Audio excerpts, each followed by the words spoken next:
Hello students, good afternoon to all of you. तो आज हम क्या बात करने वाले हैं? आज हम बहुत ही इंटरेस्टिंग बात करने वाले हैं।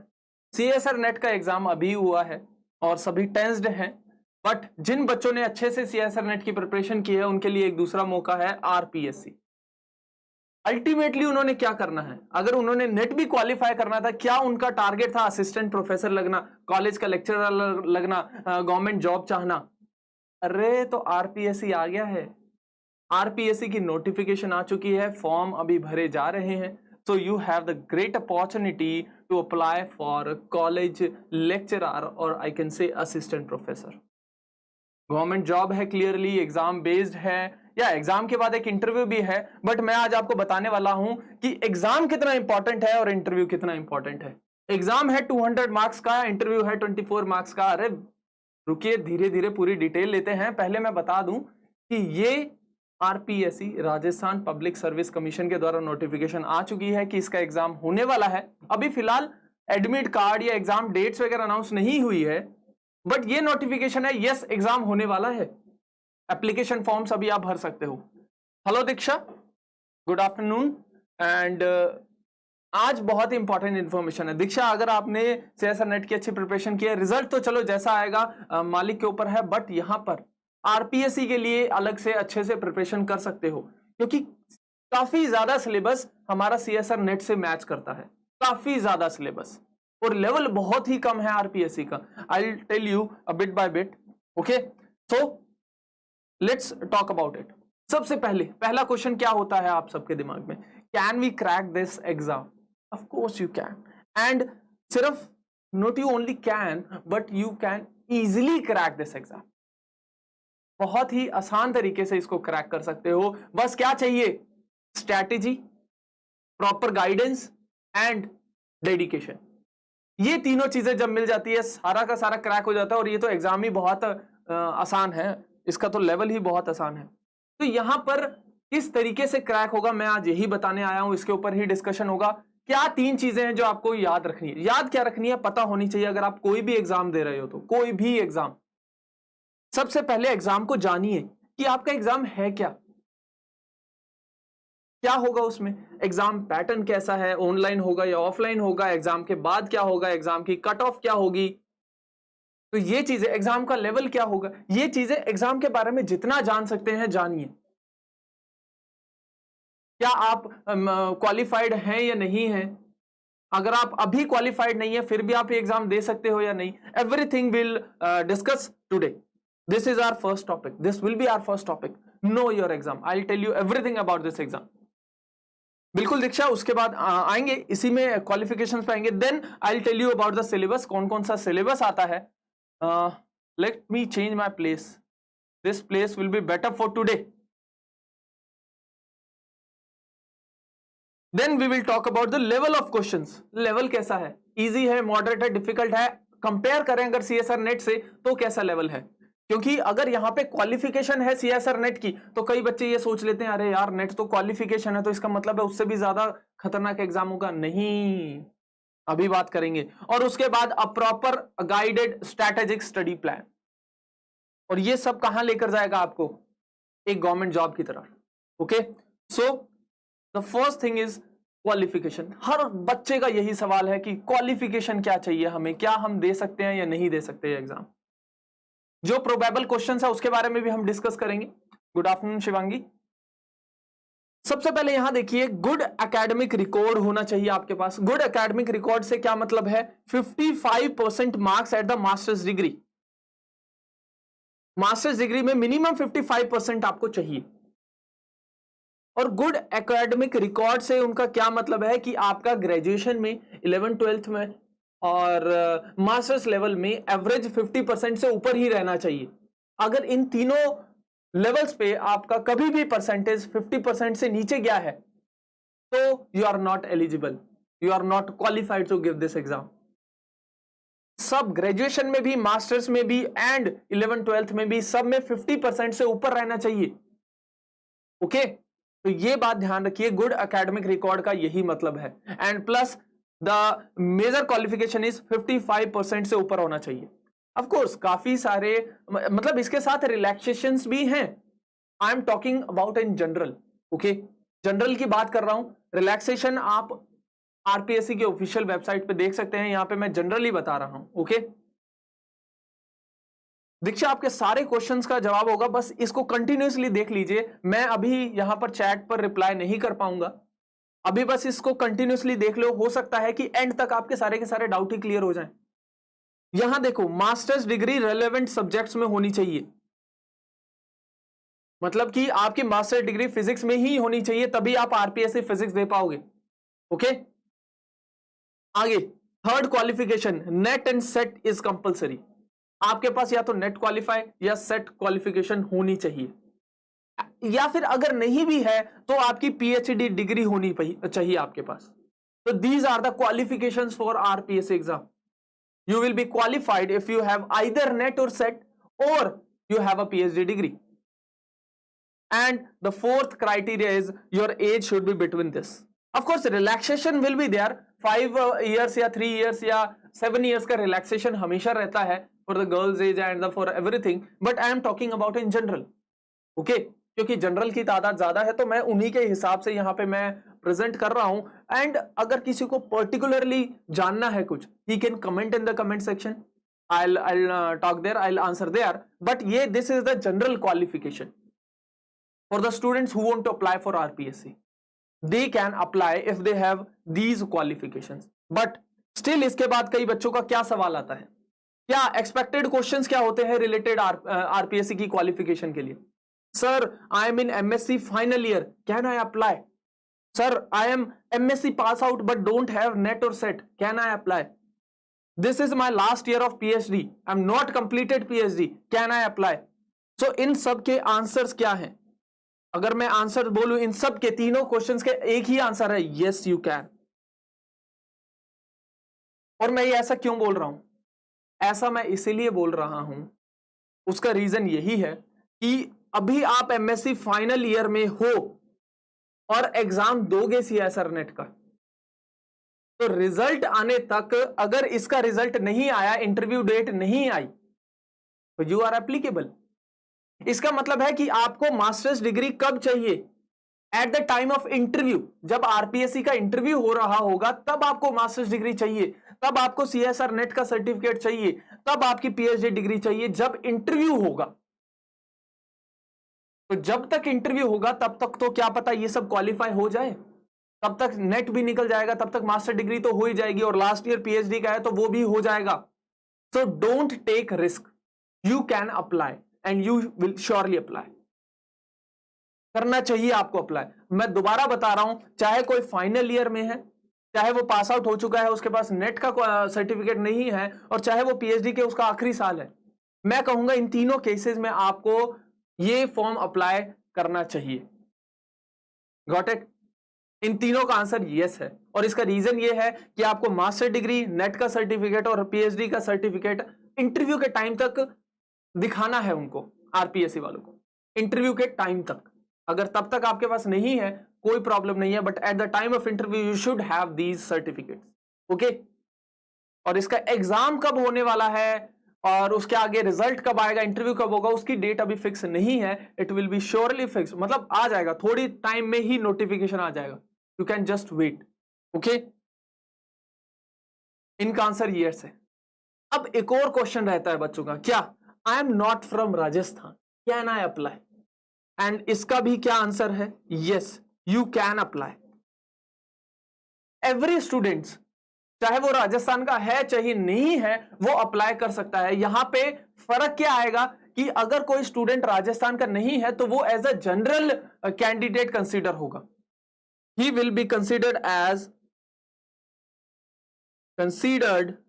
As general candidate.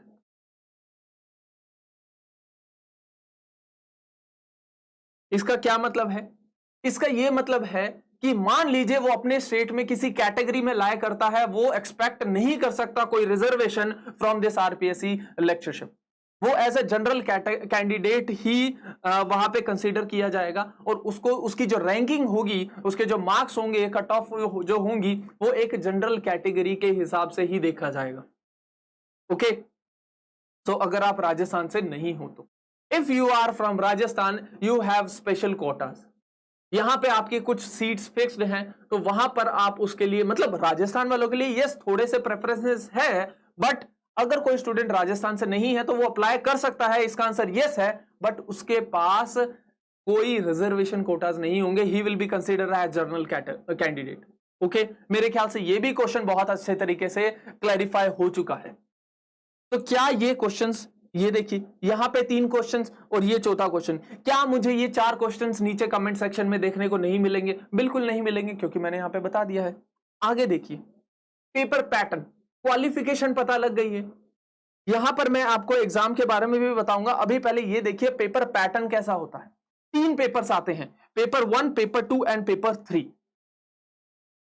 3 पेपर्स होंगे आपके, और तीनों पेपर, पहले 2 पेपर 3 आवर्स के और दूसरा पेपर 2 आवर्स का होगा। Total questions, total number of questions होंगे 150 in the first, 150 in second and 100 questions in the third. Third जो ये पेपर है, थर्ड पेपर अलग है पहले 2 से, बिकॉज यहां पर आपके सब्जेक्ट्स आएंगे। पहले 2 पेपर में सब्जेक्ट से रिलेटेड क्वेश्चंस आएंगे एंड थर्ड में आएगा general studies of Rajasthan. General studies, यहां पे जो राजस्थान के कैंडिडेट हैं उनके लिए थोड़ा फायदा है, बिकॉज वो राजस्थान को पहले से ही थोड़ा जानते हैं और चाह भी रखते हैं राजस्थान को जानने की, तो उनके लिए यहां थोड़ा सा प्रेफरेंस बन जाएगा। यहां पे याद रखिए, ध्यान दीजिए, each question carries equal marks, each question carries equal marks. देखिए हाफ मार्क का क्वेश्चन है, यहां पे हर क्वेश्चन, एक क्वेश्चन हाफ मार्क का है, क्लियरली पता चल रहा है। सो टोटल मार्क्स कितने बन रहे हैं यहां पे? 200। 3 पेपर्स, पहले 2 सब्जेक्टिव, तीसरा general studies of Rajasthan. General studies में जीके आएगा राजस्थान का, जीके अच्छे से पढ़ लो, राजस्थान का कौन सा किला कहां पर है, related to all of these. Even I am not so aware of that, but still यहां पर ये 3 पेपर की आपने अच्छे से प्रिपरेशन करनी है। Got it? पहले 2 पेपर फिजिक्स के, तीसरा paper general studies of Rajasthan. Questions ध्यान रखिए, टोटल क्वेश्चंस ये हैं, टोटल मार्क्स 200 है, प्लस यहां पे मत भूलिए नेगेटिव मार्किंग। नेगेटिव मार्किंग कितनी है? Negative marks is 1/3।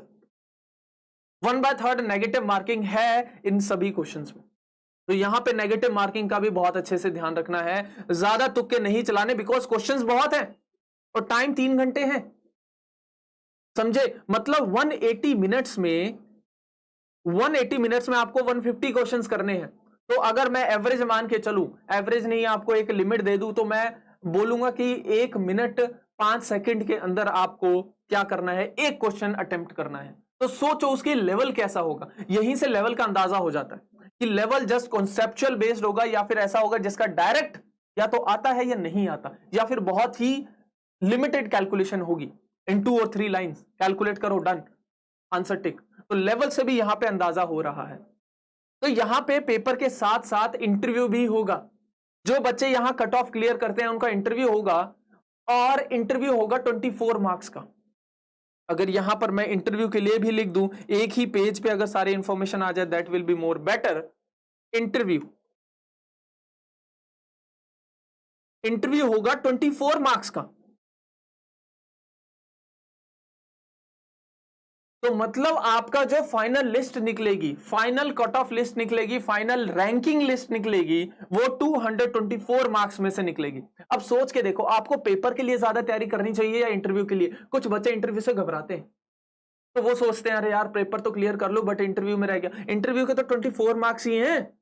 अगर आप पेपर में ही बहुत अच्छा सा मार्क्स ले आए, बहुत अच्छे मार्क्स ले आए, तो इंटरव्यू पे आपको ज्यादा रिलाय करने की जरूरत नहीं पड़ेगी, समझे? तो यहां पर this is the pattern of your RPSC assistant professor, paper pattern. यहां पर इसको ध्यान रखिए, इसको नोट भी करते रहिए अगर आप कर रहे हैं तो। अब यहां पर देखिए कट ऑफ क्या जाती है, इस आरपीएससी एग्जाम की कट ऑफ क्या जाती है। अगर मैं फिजिक्स की कट ऑफ की बात करूं, जनरल कैटेगरी की, इट्स 140, अराउंड 140 के आसपास कट ऑफ जाती है। और यहां पर देखो, यहां पर अगर मैं पेपर पैटर्न की बात करूं तो आप तो एक ही एग्जाम में अगर अच्छा कर गए तो 140 तो वहीं से आसपास बन जाएगा। तो सी, यहां पर कट ऑफ को ध्यान में रखते हुए आपको आंसर्स मार्क करने हैं। जनरल का देख लीजिए, एससी का देख लीजिए, एसटी का देख लीजिए। एसटी के लिए 63 कट ऑफ, 63 मार्क्स की कट ऑफ। और एससी के लिए देखिए यहाँ पे, ओबीसी के लिए भी देख लीजिए 130 120 129 के आसपास। तो सिर्फ कितने 10 मार्क्स का फर्क हो गया है जनरल और ओबीसी में। तो these are the cut offs. तो इन कट ऑफ्स को ध्यान में रखते हुए आप पेपर अटेम्प्ट कीजिए एंड साथ ही अपनी स्पीड और एक्यूरेसी पे ध्यान रखिए। यहां पर मैं एक फैक्टर बताना चाहूंगा, speed and accuracy. Speed and accuracy, speed plus accuracy.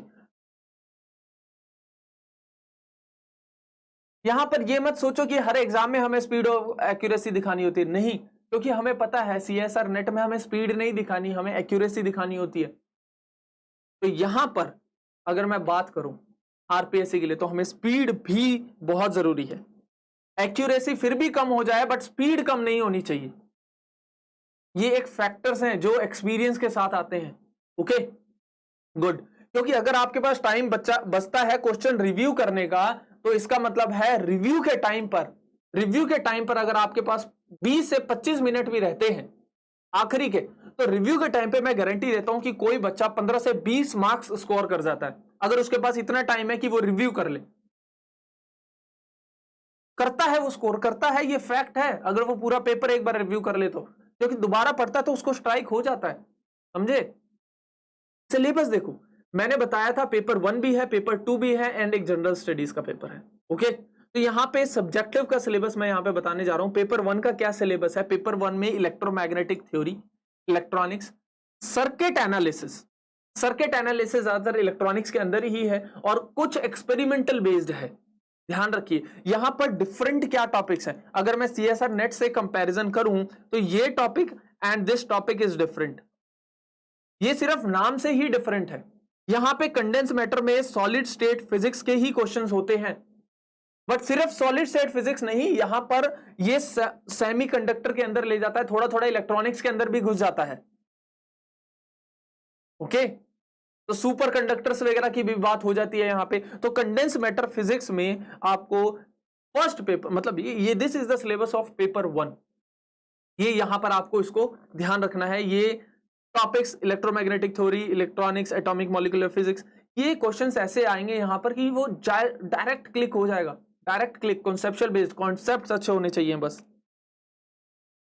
Syllabus for paper 2, paper 2 थोड़ा सा लेवल हाई रहता है इसका एज कंपेयरिंग टू पेपर 1, क्योंकि यहां पे सिलेबस देखो कैसा है। Mathematical physics, classical mechanics, quantum mechanics, thermodynamics and statistical physics, nuclear physics. यहां पर मैं अगर लेवल कंपेयर करूं पेपर 1 और पेपर 2 का, that is comparably higher. Paper 2 का लेवल थोड़ा सा हाई रहता है। ये सिलेबस है, यहां पे देख लीजिए। तो आपको क्या करना है, ऐसे नहीं करना कि पेपर 2 की सारी तैयारी है, पेपर 1 की तो तैयारी नहीं हो रही है, इक्वली तैयारी रखनी है। ये सिलेबस इसलिए डिवाइड किया है कि कोई बच्चा क्या कर रहा है, एटॉमिक मॉलिक्यूलर, एसएसपी और इलेक्ट्रॉनिक छोड़ के जा रहा है, तो उसको पता होना चाहिए कि वो पेपर 1 में ज्यादा कुछ अटेम्प्ट नहीं कर पाएगा। तो इसीलिए यह ध्यान रखना है कि दोनों पेपर्स की अच्छे से तैयारी हो। ओके, तो यहां इसी वजह से सिलेबस डिवाइड किया है। ओके, यहां पर एडवांस टॉपिक्स भी हैं। यहां पर अगर मैं बात करूं तो एमएससी लेवल के क्वेश्चंस भी आपको देखने को मिलेंगे पेपर 2 में, एमएससी लेवल के, या मैं कहूंगा सीएसआर नेट लेवल के। बट पेपर 1 में आपको सारा ग्रेजुएशन लेवल का मिलेगा, या हो सकता है कुछ 12th लेवल का भी मिल जाए। यहां पर आप इजीली खुद से भी एनालाइज कर सकते हैं, हमारी साइट पे जाके, वहां पे आप प्रीवियस ईयर का पेपर डाउनलोड कर लीजिए। अच्छा, प्रीवियस ईयर का पेपर हुआ कब था? प्रीवियस ईयर का पेपर हुआ था 2014 में। 14 और 16 अराउंड, इन दोनों में डेट्स में हुआ था पेपर। वो कितने टाइम पहले हुआ था, अब नोटिफिकेशन आई है इसकी, और वैकेंसीज भी अच्छी खासी है। मैं एक और लाइव सेशन जब लिया था मैंने, वहां पे फिजिक्स की वैकेंसी के बारे में डिस्कस किया था। That was around 40 vacancies, physics के लिए 40 वैकेंसीज है, और वो बहुत ज्यादा होती है।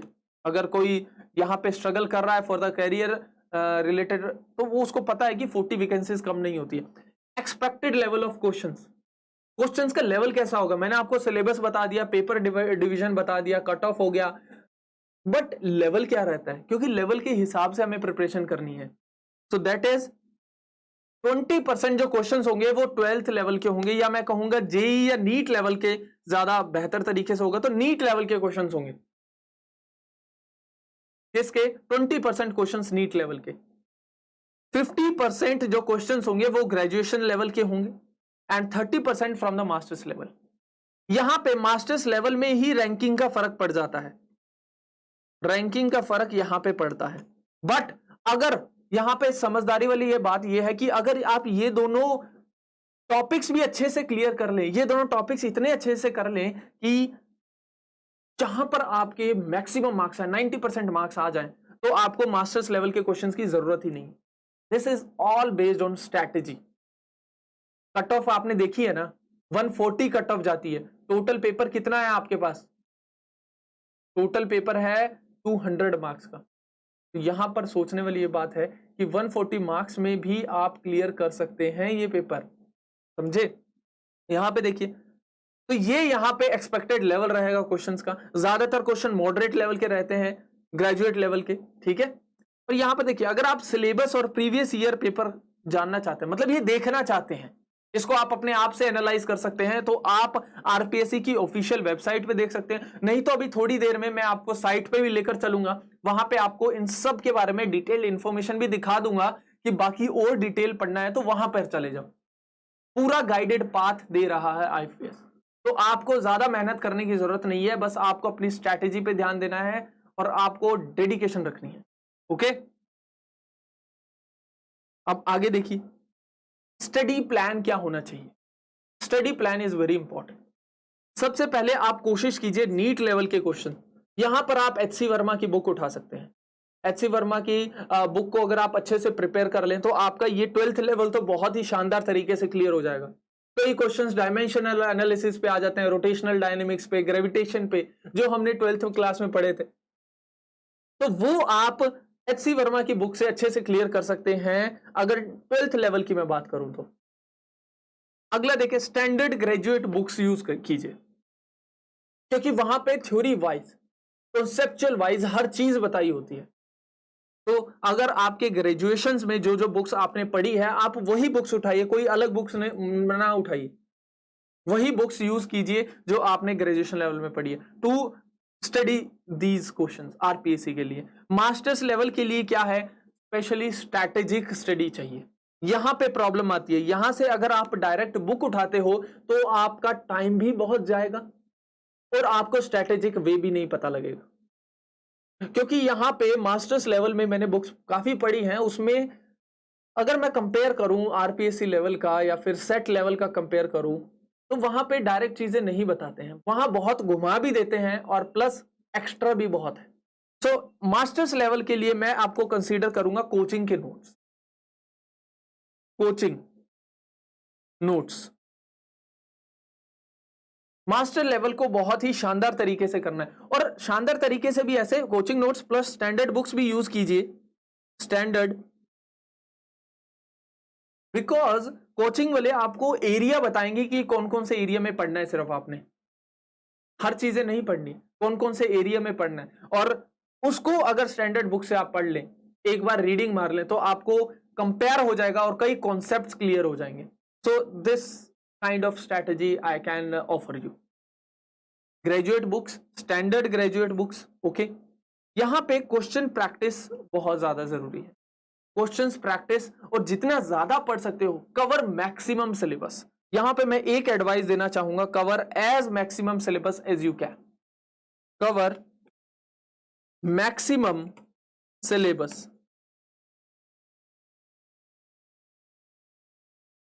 यहां पर हम नेट की जो स्ट्रैटेजी यूज करते हैं वो किस तरीके की करते हैं। हम नेट में देखते हैं कि अरे यार ये टॉपिक छोड़ देते हैं और ये जल्दी हो जाएगा, इसको कर लेते हैं, और ये मुश्किल भी है। नहीं, ऐसी स्ट्रैटेजी यहां पर काम नहीं आएगी आरपीएससी में। रीजन इज, यहां पर लेवल बहुत ही आसान रहता है, बस हमें एक बार पढ़ने की जरूरत है। इसका मतलब ये है कि अगर आप आखिरी के 5 दिन भी एक टॉपिक पढ़ लें तो उसमें से भी क्वेश्चंस आने की बहुत प्रोबेबिलिटी है। सोच के देखो, मैं दोबारा बता रहा हूं, ये स्ट्रैटेजिक प्लान्स रहते हैं सारे एग्जाम, हर एग्जाम को क्लियर करने के लिए। यहां पे क्वेश्चंस बहुत इजी रहते हैं, और टोटल क्वेश्चंस कितने हो गए हैं, 300 तो हमारे सब्जेक्टिव क्वेश्चंस हो गए, और 300 questions are divided into just 7 and 8 subjects. तो यहां पे सोचने वाली बात है कि अगर आप एक भी सब्जेक्ट पढ़ते हैं तो कितने क्वेश्चंस आपका कवर हो रहा है। तो यहाँ पे वो नहीं छोड़ना, कोई भी सब्जेक्ट नहीं छोड़ना, कवर मैक्सिमम सिलेबस। टारगेट ये रखो, this should be your target. अब रिवाइज कैसे करोगे आप, यहां पर मैं आपको थोड़ा सा डिटेल और बता देता हूं। यहां पर मैंने आपको सिलेबस बताया है, सिलेबस के रिगार्डिंग हर लेवल की प्रिपरेशन बताई है। यहाँ पे स्टैंडर्ड्स बुक यूज करो, एंड स्टैंडर्ड बुक्स आप कहां से देख सकते हो, स्टैंडर्ड बुक्स हमारे साइट पे भी पूरी लिस्ट पड़ी है कि कौन से सब्जेक्ट के लिए कौन सी स्टैंडर्ड बुक्स अच्छी रहेगी। एंड मास्टर्स लेवल के लिए आप IFS ज्वाइन कर सकते हो, and actually we will prepare, will give you the complete course of these types. कुछ नीट लेवल से स्टार्ट करेंगे एंड थोड़ा थोड़ा ग्रेजुएशन लेवल पे ले जाते हुए फिर मास्टर्स लेवल पे लेकर जाएंगे, बिकॉज यहाँ पे हम कोई चूक नहीं कर सकते, हमें सब सिलेबस कवर करना है। Okay, you can join IFS an offer, okay, and this is a valid offer because यहाँ गवर्नमेंट एग्जाम की बात हो रही है, तो यहां पर रिस्क मत लीजिए, स्ट्रैटेजिक और अंडर राइट गाइडेंस में ही काम कीजिए। आगे मैं अगर आपको बताऊं यहां पर रिवाइज कैसे करेंगे आप, रिवीजन का भी एक बहुत ही मेजर रोल प्ले होता है। आपको सिलेबस और पेपर पैटर्न मैंने बता दिया है, आप जब भी पढ़े, जहां से भी पढ़े, कितना भी पढ़े, मान लो आपने दिन में आधा घंटा भी पढ़ा, उसके नोट्स बना लो। द रीजन हियर इज, यहां पर सोचने वाली बात है कि अगर आप एक लाइन भी लिखते हैं कॉन्सेप्चुअल लाइन, तो उसमें से भी क्वेश्चन आ सकता है, तो कॉन्सेप्ट्स यहां पे बहुत जरूरी है, तो यहां पे नोट्स बहुत जरूरी है। मान लीजिए मैथमेटिक्स में CSR नेट में हमने देख लिया लैग्रेंजन टू हैमिल्टोनियन कैसे सॉल्व करते हैं, बट नोट्स में क्या लिखा होगा, नोट्स में लैग्रेंजन के बारे में डिटेल्ड बताया होगा कि लैग्रेंजन एक्चुअल में किसका, ये जनरलाइज्ड कोऑर्डिनेट्स क्या होते हैं, नॉर्मल कोऑर्डिनेट जनरलाइज्ड कोऑर्डिनेट में क्या फर्क है, कितने नंबर ऑफ वेरिएबल्स का फंक्शन है लैग्रेंजन। तो इस तरीके के भी क्वेश्चंस आते हैं, और जो बच्चा, वो बच्चा, ये जो क्वेश्चन है, इस टाइप का जो सिलेबस है, वो कोई CSR एस्पायरेंट नहीं करता, नेट का एस्पायरेंट ये चीजें ज्यादा नहीं देखता, यहां पे उसके लिए मुश्किल है, यहां पे उसको थोड़ा सा और हार्डवर्क करना पड़ेगा। डायरेक्ट क्वेश्चंस तो भूल ही जाओ, कॉन्सेप्चुअल होंगे, कॉन्सेप्चुअल, ठीक है। अगर कोई मुझसे क्लासिकल मैकेनिक्स के लिए पूछे कि CSR नेट की कैसे प्रिपरेशन करूं, मैं उंगलियों पे गिना देता हूं, मोमेंट ऑफ इनर्शिया टेंसर हो गया, Lagrangian Hamiltonian position bracket, canonical transformations, generating functions, and these all the important topics. But मैंने बता दिया CSR नेट के लिए, बट RPSC के लिए क्या है, RPSC के लिए आपको हर टॉपिक का कॉन्सेप्चुअल वाइज देखना पड़ेगा कि एक्चुअली हमें न्यूटोनियन मैकेनिक्स में लैग्रेंजियन मैकेनिक्स क्यों आए, फर्क क्या है न्यूटोनियन और लैग्रेंजियन मैकेनिक्स का, आगे हैमिल्टोनियन मैकेनिक्स में ऐसा क्या चेंज हो गया है। तो ये यहां पर आपको इन चीजों को देखना बहुत जरूरी है। ओके, तो ये चीजें नोट्स ही प्रोवाइड करता है। प्लस सबसे पहले प्रीवियस ईयर क्वेश्चंस उठा के तो देखो, जो प्रीवियस ईयर पेपर हुआ है RPSC का, वहां पर देखो कि किस लेवल के क्वेश्चन है, that will guide you properly कि अरे मुझे इस लेवल तक भी जाना है। कई बच्चे सोचते हैं अरे RPSC का है, असिस्टेंट प्रोफेसर का है, तो मुझे डायमेंशंस का देखने की तो जरूरत है ही नहीं, तो ऐसा नहीं है। ओके, तो कुछ डायमेंशंस तो आपके हाथों में होने चाहिए, हाथों पे लो, अब पूछो मैं हाथों हाथ एनर्जी के डायमेंशंस क्या है, कई बच्चे कैलकुलेट करने लगेंगे, अरे एनर्जी क्या होता है, फोर्स इनटू डिस्टेंस करके देखूं, नहीं नहीं, mL/T-2। तो ऐसे कुछ स्ट्रैटेजिक प्लान से चलोगे तो RPSC करना कुछ ज्यादा मुश्किल नहीं है। प्रैक्टिस टेस्ट, जितनी ज्यादा प्रैक्टिस करो, हर किसी में ये जरूरी है। ओके, तो यहां पर मैंने एग्जाम सिलेबस स्टडी प्लान के बारे में बताया। This is our physics team that will help you to prepare for RPSC। Will try our best, the best of best, Amrita ma'am and Padekar sir, and rest we all are with you to help you to crack this exam. What after that? Let's go to our website. मैं आपको एक और यहाँ पे बताना चाहूंगा, website पे लेकर जाना चाहूंगा, बट उससे पहले जरा मैं यहाँ पे कमेंट्स पढ़ लेता हूँ। या दीक्षा, अब समझ में आया, सारी डिटेल्स का समझ में आ गया कि RPSC क्या है और हमें किस तरीके से प्रिपेयर करना है। कौशिक देव सर, जैम के आप लेक्चर सीरीज कंटिन्यू कीजिए please. Kaushik Dev, lecture series बिल्कुल कंटिन्यू होगी और जैम की स्टडी रुकेगी नहीं, ये मैं आपसे वादा करता हूं। अगले दिन मतलब कल या परसों से जैम के दोबारा लेक्चर शुरू हो रहे हैं और क्वांटम मैकेनिक्स मैंने काफी अच्छे से करवा दी है आपको और ज्यादातर मेन सिलेबस मैंने वहां पे कवर कर दिया है। अब हम शुरू करने वाले हैं मैथमेटिकल फिजिक्स और मैथमेटिकल फिजिक्स आपको पाडेकर सर करवाएंगे, द बेस्ट फैकल्टी।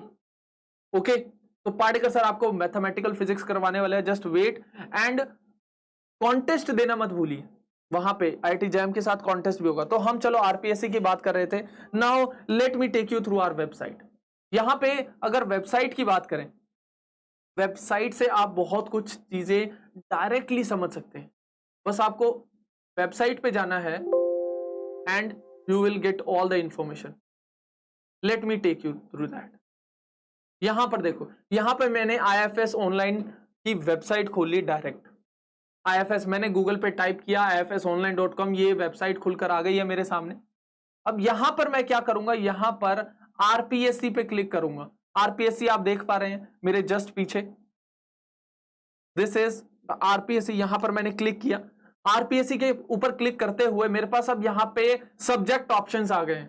मुझे फिजिक्स में जाना है, फिजिक्स के सब्जेक्ट ऑप्शंस में आपको डिटेल्ड एनालिसिस मिल जाएगा कि आरपीएससी का आप आईएफएस के साथ कैसे ज्वाइन कर सकते हैं। You will get this offer 4 months, batch is starting from 1st of December।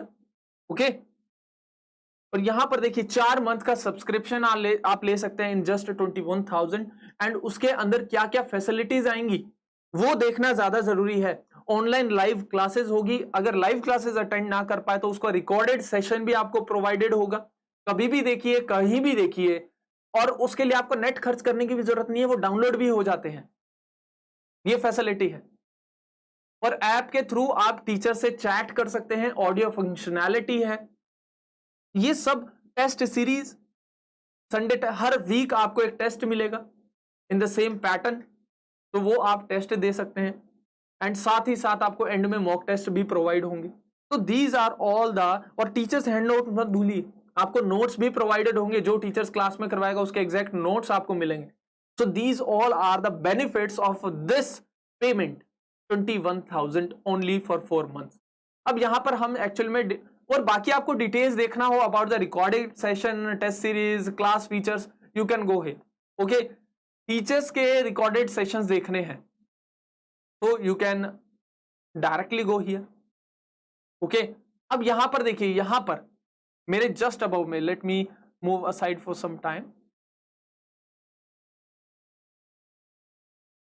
Yes, अब यहां पर देखिए आरपीएससी डिटेल्स, आरपीएससी की डिटेल्स यहां पर लिखी हुई है, पेपर 1 एंड पेपर 2 के बारे में, complete marking scheme, negative marking, सब कुछ बताया गया है यहां पे, ठीक है। और यहां पर देखिए आरपीएससी की डेट्स, जो कि बच्चों के लिए बहुत इंपॉर्टेंट है, ये कई बच्चे मिस कर देते हैं। 9th of November to 8th December, ये आपकी एग्जाम डेट्स हैं, इनके बीच जाकर फॉर्म भर दीजिए। बाकी अभी अनाउंस नहीं हुआ है and that will be announced soon. मैंने आपको पेपर 1 और पेपर 2 के बारे में बताया है, बट उसके अगर डिटेल्ड सिलेबस चाहिए आपको, then you can just go to IFS website यार, फ्री है सब कुछ यहां पर, बस आपको क्लिक्स ही तो करने हैं, दो चार क्लिक करके आपको ईच एंड एवरी इंफॉर्मेशन मिल रही है, और क्या चाहिए। Got it. अब यहां पर देखिए complete syllabus about paper 1 and paper 2, यहां पर डिटेल्ड टॉपिक के साथ यहां पर लिखा हुआ है। इसको एक एक टॉपिक कवर कर दो, एक एक टॉपिक कवर कर दो, उसके साथ साथ नोट्स बना दो, समझ गए। अगला देखो, आरपीएससी की कट ऑफ के बारे में बता दिया है, previous exam papers, previous year के एग्जाम पेपर्स अगर लेने हैं आपने, so you can download from here, paper 1 and paper 2। Okay, so you can download it। so these all are the features of our website।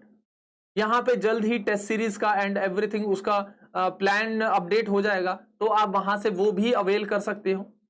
You have all of these options. So this was the complete strategy to crack RPS. यहां पे मैंने कुछ extra नहीं बताया है, कुछ यहां पे थ्योरेटिकल फिलोसॉफिकल बातें नहीं की है, मैंने आपको जस्ट बताया है कि स्ट्रैटेजी क्या होनी चाहिए। अगर मैं एक्स्ट्रा बोलने लगा तो 1.5-2 घंटे कहीं भी नहीं जाएंगे। कॉन्फिडेंस, सॉल्विंग टेक्टिक्स क्या होनी चाहिए, एग्जाम क्वेश्चन देखते ही क्या क्या स्ट्रैटेजीज आपको अप्लाई करनी चाहिए, वो मैंने how to crack CSIR NET में बताया हुआ है, आप वहां से देख सकते हो। बट अभी के लिए आरपीएससी की कंप्लीट इंफॉर्मेशन दे दी है, तो अगर अब भी कोई डाउट है, if any doubt, what you can do, you can, let me take to you the at the end of this slide, you can just call and inquire, either go on the ifsonline.com और या फिर आप call करके कोई भी question पूछ सकते हो। नहीं तो और भी सिंपल तरीका मैं आपको बताता हूं, नीचे जाओ कमेंट सेक्शन में कमेंट करो, मैं बहुत ही जल्द आपको पूरा का पूरा आंसर दे दूंगा जो भी क्वेश्चंस आप कमेंट सेक्शन में लिखोगे। Okay, any question you can comment. Got it? Sir paper अलग अलग होता है, पेपर अलग अलग, पेपर अलग अलग, हाँ अलग अलग पेपर होता है, पेपर 1 अलग होगा, पेपर 2 अलग होगा। ओके, बिल्कुल। तो यहां पर आपको इस चीज का ध्यान रखना है, और आरपीएससी से रिलेटेड कोई भी इंफॉर्मेशन है, just comment in the comment section. Now I will take your leave and thank you for your time. And कल का लेक्चर देखना मत भूलिए, कल एग्जैक्ट 10 बजे Padekar sir will teach you mathematical physics for IIT JAM. Okay, and for the RPSC you can log into our site and get the subscription in just 21,000 rupees. That will be the subscription of around 4 months. Okay, तो आपके complete subjects prepare होंगे, and मैंने आपको features बता दिए हैं, class के features क्या होंगे, और वो सब आप IFS की ऑनलाइन वेबसाइट से देख सकते हो। Okay, so thank you so much for attending this live session, and कोई भी डाउट हो just comment. Good day, happy learning.